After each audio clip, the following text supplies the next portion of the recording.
Hey guys, welcome back to Mod and Pop Thrift. My name is Tom. I'm a full-time eBay reseller, and I am a stay-at-home dad for 5 kids. I got 5 that have to ship today, and then a couple that could ship tomorrow. I'm gonna see how many I can get in the next little bit. How about Titex? I got these. I won these at an auction. These 3 happen to all be Mason related, and so did you see Evie? There's Evie. And so I'll lot those together. They didn't sell for much. They sold for $16.99 plus shipping. Buyers all in at 25 bucks. A Corona beer t-shirt that I picked up for 25 cents at a yard sale like a year ago. Sold for $10.25. Jeez, free shipping. Just took that to get it moved. And then this shirt that I got on Whatnot for 5 bucks, sold for 22 plus shipping. It is Dukes of Hazzard 2005. Generally, you don't want to list things that have the Confederate flag on them, and you can just barely even see that it's on the top of the General Lee here.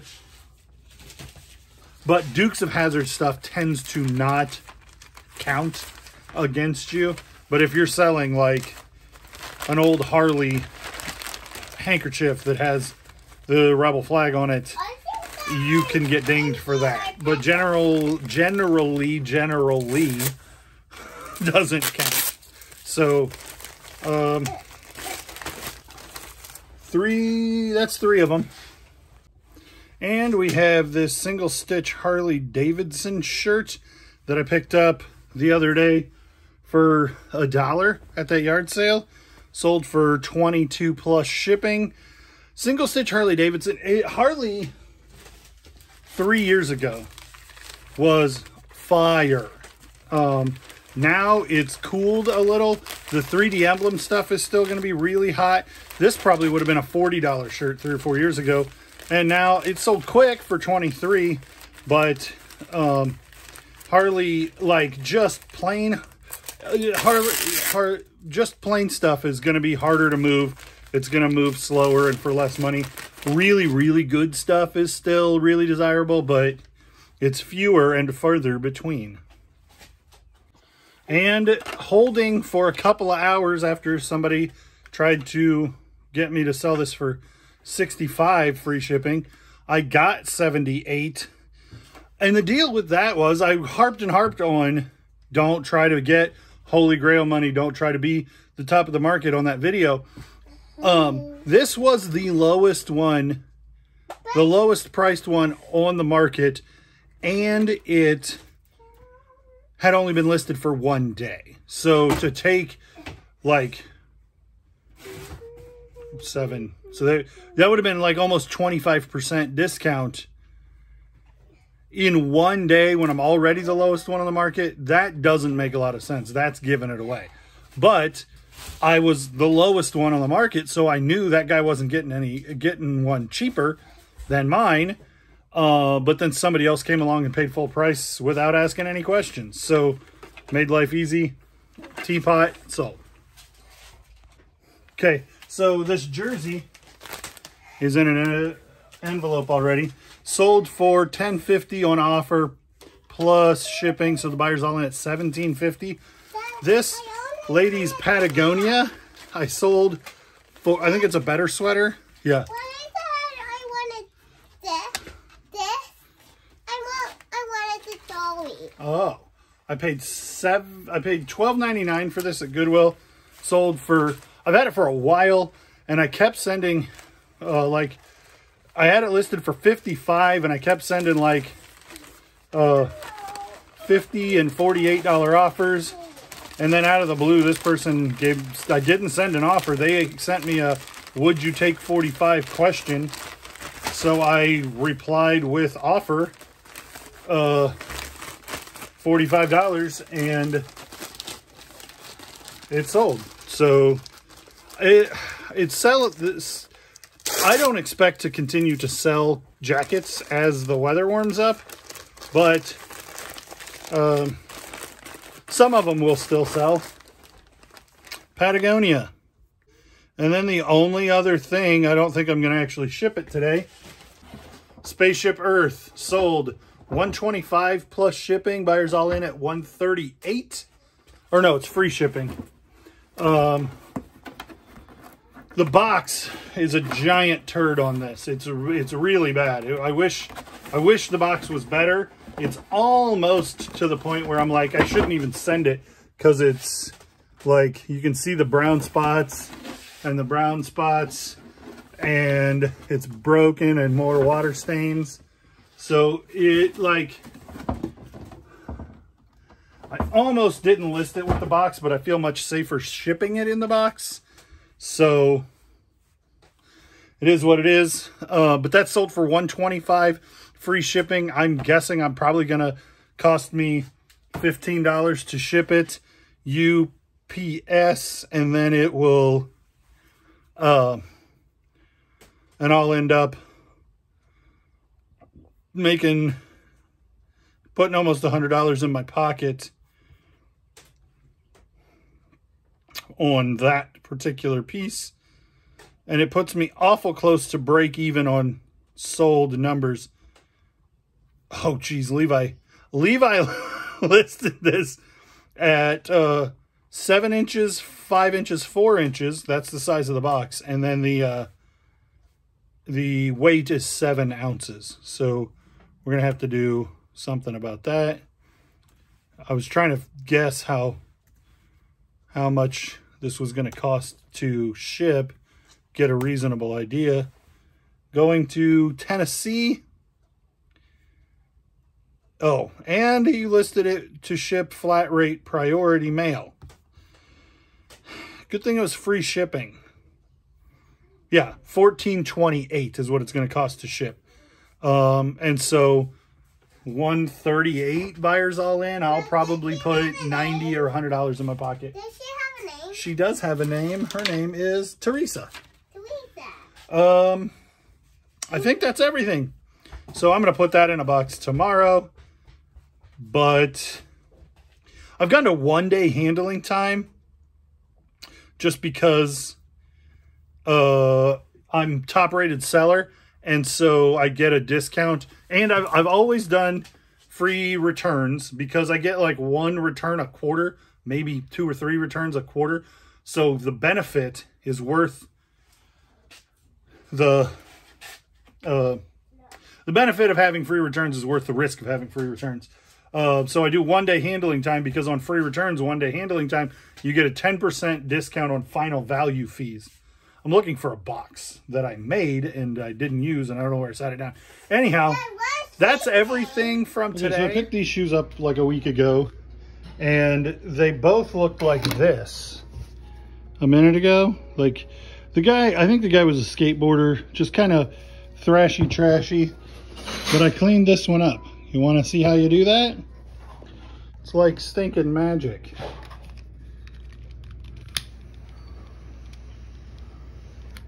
Boom. It's not burnt, but it's not like a whole bunch of overhang anymore.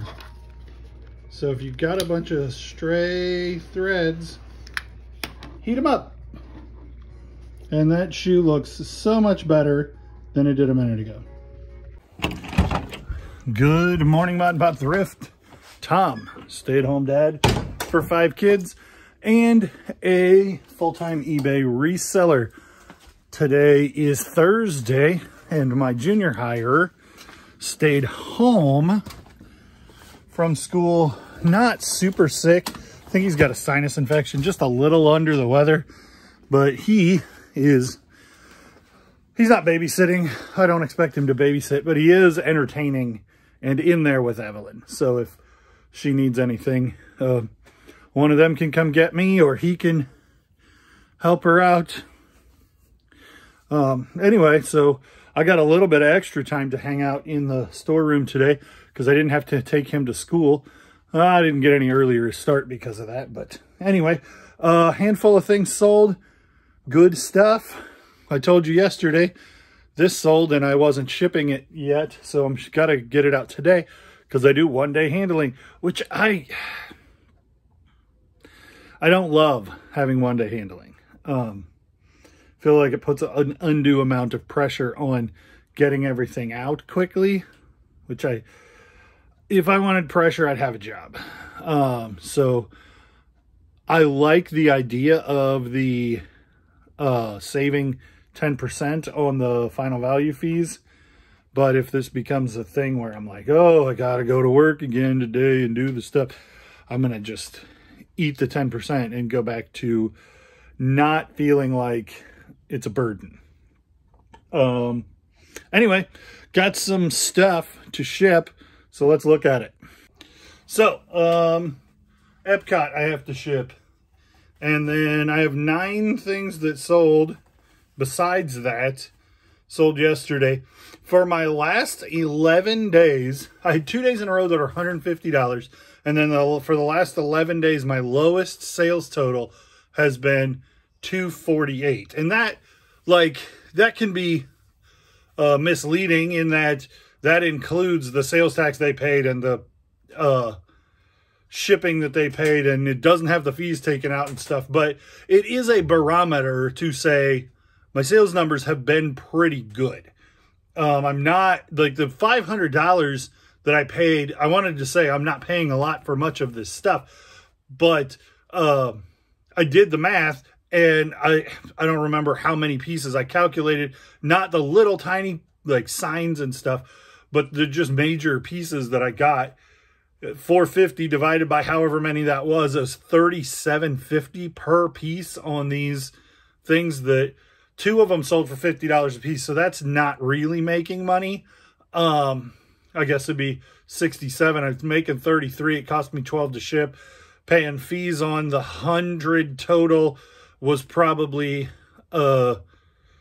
13 plus 4, $17 out of that. So I made like $15 selling those, but they were broken. And then everything else has sold for tremendous profit, considering I'm thinking I'm like $37 a piece into any of the Disney building stuff. Speaking of Disney building stuff, this here Polynesian, this is actually, so the Polynesian is 2 buildings. This is like the station where you would catch the monorail train, and the monorail train would run right down the middle, and you would board it from one side or the other. And then the building itself, I'm going to put it together right here because it has this big weird top thing on it. And these are essentially model kits that break down. So, like, I'm going to break them down. They're not going to be terrible to ship. The biggest thing on this is, like, that roof is all one panel.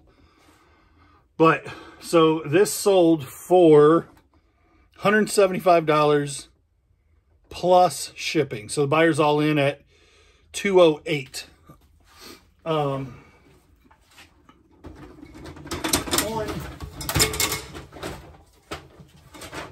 Don't drop and break pieces. This was already broken in the description. So you're supposed to have a clip like that on it. The other 3 are all at least partially or majorly broken, but they were all pictured. Yeah, so this thing comes apart. That's the roof panel, and that's the biggest piece of the whole thing. Otherwise, I mean, and the walls are kind of along the same order of size. So I can just get a box and get that out. Spaceship Earth, we talked about yesterday, sold for $125. This monorail thing, it's missing 1 leg, but it has 2 legs here and 2 legs there, and then where it connects in the middle, it's supposed to have 2 legs, but it only has 1. So that is what it is. That replacement leg's like $25. So I listed this for $90. I got a $50 offer immediately, and I was like, it's been listed for like 5 minutes. So I declined that $50 offer on a $90 item. Guy immediately sends me a message. Well, then what offer would you take? And I'm like, that's pretty obnoxious. So I didn't respond to that. And within minutes, same guy sends me an offer on the Polynesian, which was listed at $225 for $100. So then I just blocked him. If he thinks that $50 on a $90 item and $100 on a $225 item, if he thinks that's a place to start negotiation, he's not the customer I'm looking for. So I blocked him, and both the items that he wanted sold for significantly more than what he was willing to start at anyway. And probably I could have negotiated him up, but I didn't have to do that with these people. So I don't mind taking offers and doing a little give and take, but if people start below 50% of the asking price, I don't consider that a place to start fair and reasonable negotiation. So if you start out, not you, but if a person starts out at 50%, or less, I don't generally consider them worth the time to negotiate, because we're probably not going to come to an offer anyhow.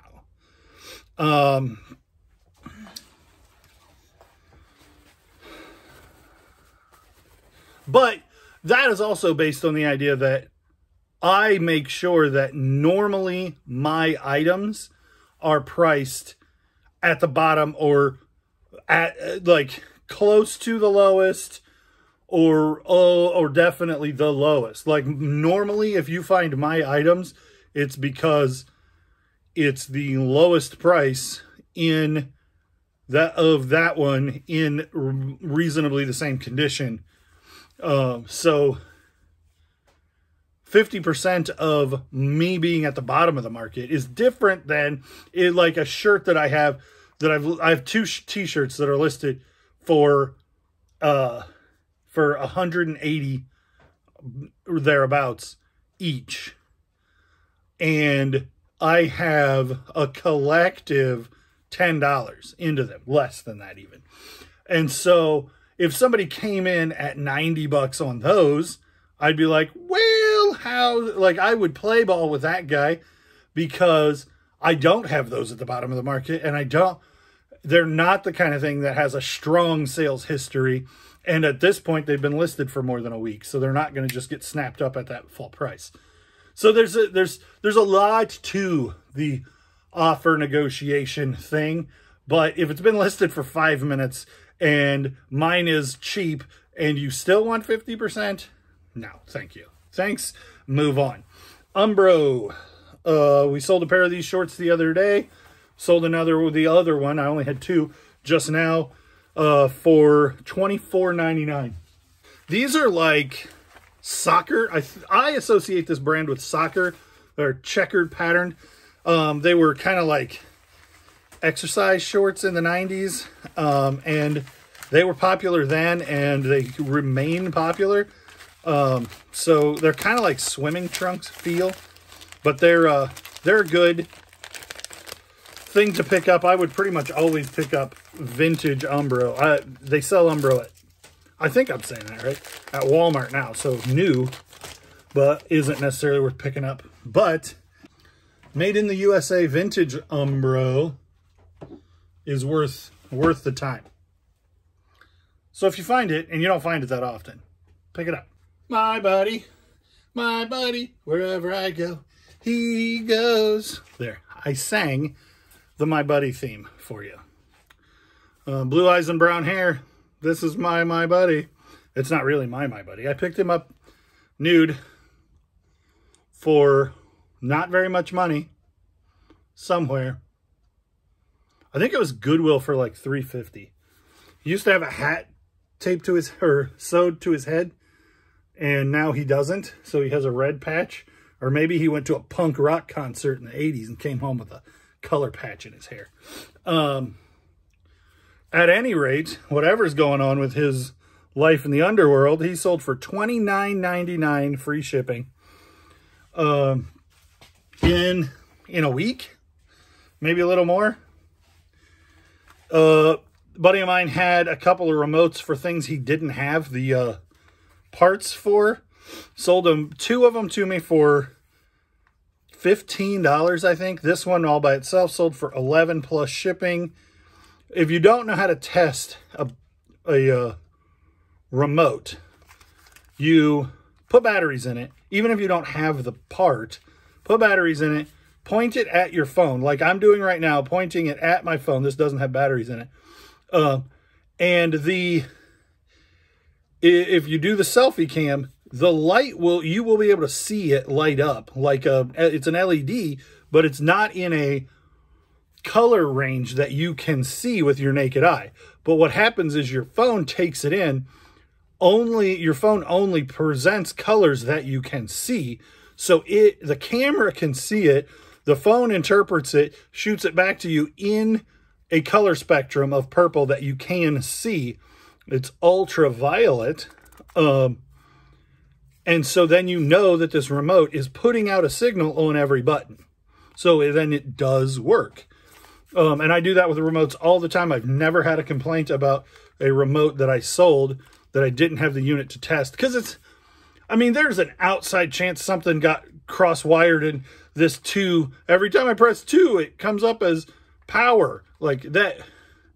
It's highly unlikely, but it isn't completely impossible that something is messed up about the remote. But the chances are so thin that it's worth doing, especially, paying $7 is kind of silly, but the other remote was worth more, and I was picking up a whole bunch of stuff, and I like to pay up a little bit when I'm buying from this guy because I buy so much. He's actually the same guy I got the Disney stuff from, because he sells me really good stuff at generally good prices. So every once in a while, if he's got something like remotes for $15 that I know I can make money on, but it feels like it's paying up, I do that because I like to keep that relationship going. I like to buy good stuff at good prices, and I don't mind him making a little money on me as long as I'm not losing money on the deal.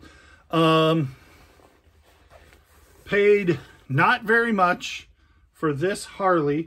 It came from the auction, so I paid $2 for this one. $15.50 free shipping. It's, again, I sold one yesterday, and I said Harley is on a decline as far as wearables, textiles, clothing. The like leather jackets, helmets, those would probably still be crazy good. Obviously, people love the motorcycles, but like just t-shirts and button shirts this was never like the thing. This is like I got court today, but I still want to wear my Harley stuff shirt. And so this sold for $16, $15.50 plus shipping. But I didn't pay very much for it. This shirt, I was excited when I picked it up at Goodwill for like $3.50 or whatever. Bayside is going to be made in the U.S. always. They make military. Most of the time, they're what people are using to print military shirts on. So a lot of times we associate made in the U.S. with vintage. This is not vintage, but it's a cool print for somebody who's looking for a cool shirt that's military. Marine Corps, Bulldogs. But it didn't do super well. $10 plus shipping. And then $10 plus shipping again. This Ditka shirt I know I picked up for $1. And it's going overseas somewhere, which is kind of odd because Ditka's like, really? Well, I don't understand the appeal overseas on that, but whatever. People like what they like. I like the color of this one. Ditka was the coach. He was a Bear, and then he was the coach the year they won the Super Bowl.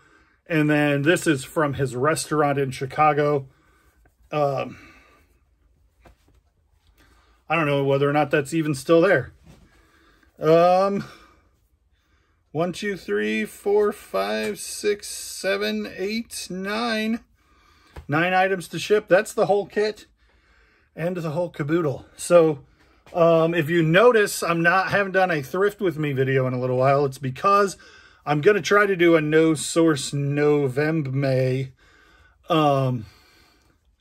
because we're going to Disney World and I don't want to have spent $700 or $800 that I can't recoup fast enough to have that money out while I'm gone. So if I'm not spending money, then I can spend, if I'm not spending money now, then I'll just have money coming in to take to Disney World with us. All right, so that's it for today, most likely.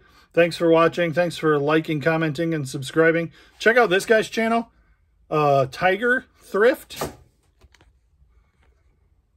Thrifting Tiger. Check out Thrifting Tiger's channel. He has a, I guess it's probably relatively new, kind of a low subscriber count, but he's got way better editing than I do, and it's kind of the same deal. So if you like mine, you'll probably like his. Go check that out. We'll see you guys on the next one.